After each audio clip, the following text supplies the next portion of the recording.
ኢትዮጵያ የኤሌክትሪክ ኃይልን ለጎረቤት ሀገራት በመሸጥ የውጭ ምንዛሪ ከምታገኝባቸው ዋነኛ መንገዶች እያንዳንዱ አድርጋ ይዘዋለች። ይህ የቀጠናውን የኃይል ማማ የመሆን ራዕይ አካል ሲሆን የሽያጩ ዝርዝር ሁኔታ እንደሚከተለው ማየት ይቻላል። ለየትኞቹ ሀገራት ትሸጣለች የሚለውን ጉዳይ ሲሆን በአሁኑ ወቅት ኢትዮጵያ ለሶስት ጎረቤት ሀገራት በቋሚነት ኃይል ታቀርባለች። አንደኛ ጅቡቲ ለብዙ ዓመታት የቆየ ትስስር ሲሆን በአሁኑ ወቅት በአማካይ እስከ ሜጋዋት ትገዛለች። ሱዳን እስከ የተወሰነ ሜጋዋት ዋት የሚደርስ ኃይል ትገዛለች። ኬንያ ይህን ትልቁ የኃይል ሽያጭ መስመር ነው። በቅርቡ በተመረቀው የኪሎ ቮልት ከፍተኛ የኃይል ማስተላለፊያ መስመር አማካይነት እስከ ሜጋዋት ወደፊትም እስከ የተወሰነ ሜጋዋት የሚጨምር ትገዛለች። ሁለተኛ ገቢ መጠናቸው የኢትዮጵያ ኤሌክትሪክ ሽያጭ በየዓመቱ በአማካይ ከ90 ሚሊዮን እስከ 100 ሚሊዮን ዶላር በላይ ታገኛለች። ለምሳሌ በ2015 ዓ.ም የኢትዮጵያን አቆጣጠር ወደ 102 ሚሊዮን ዶላር ገቢ መገኘቱን የኢትዮጵያ ኤሌክትሪክ ኃይል እንደገለጸ እናስታውሳለን።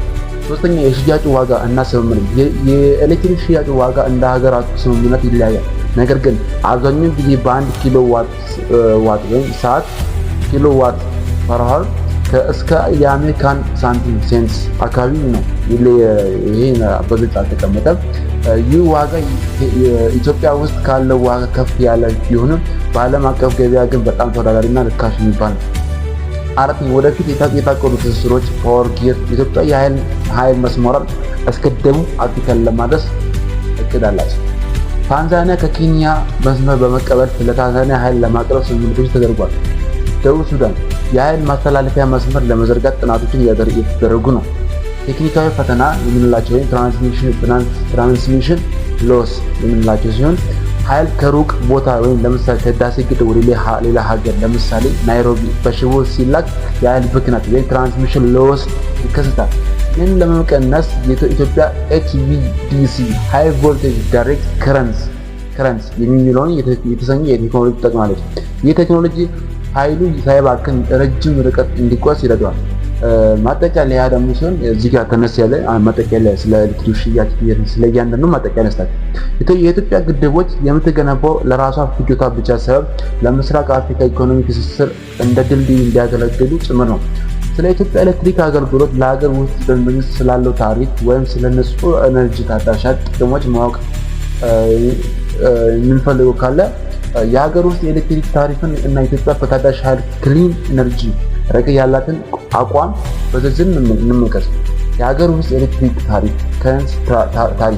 ከረንት ታሪፍ ምንለው ሲሆን ኢትዮጵያ ውስጥ የኤሌክትሪክ ዋጋ በዓለም ላይ ካሉ በጣም ርካሽ የሚባሉ ተርታ ይመደባል።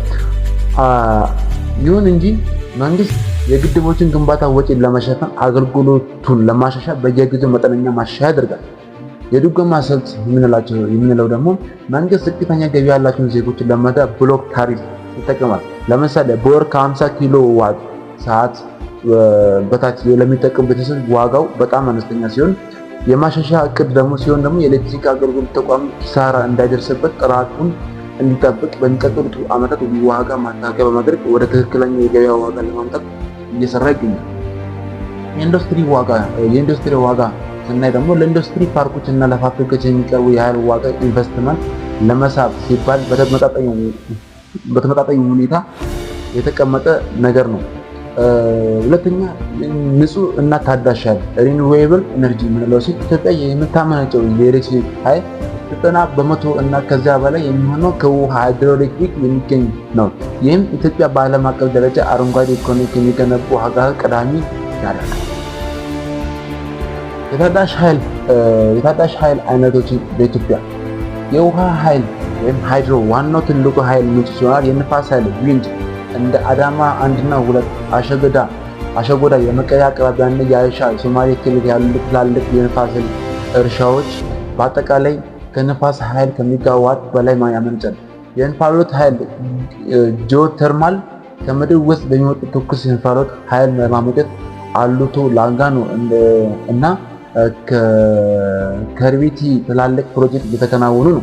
የፀሐይ ኃይል ሶላር ሲስተም የሶላር ፓወር ኤነርጂ የምንለው ሲሆን በቅርቡ በተለያዩ ሀገሪቱ ክፍሎች ለምሳሌ በመተሐራ የፀሐይ ብርሃን ኃይል ማመንጫዎችን ለመገንባት ከዓለም አቀፍ ኩባንያዎች ጋር ስምምነት ተደርጓል።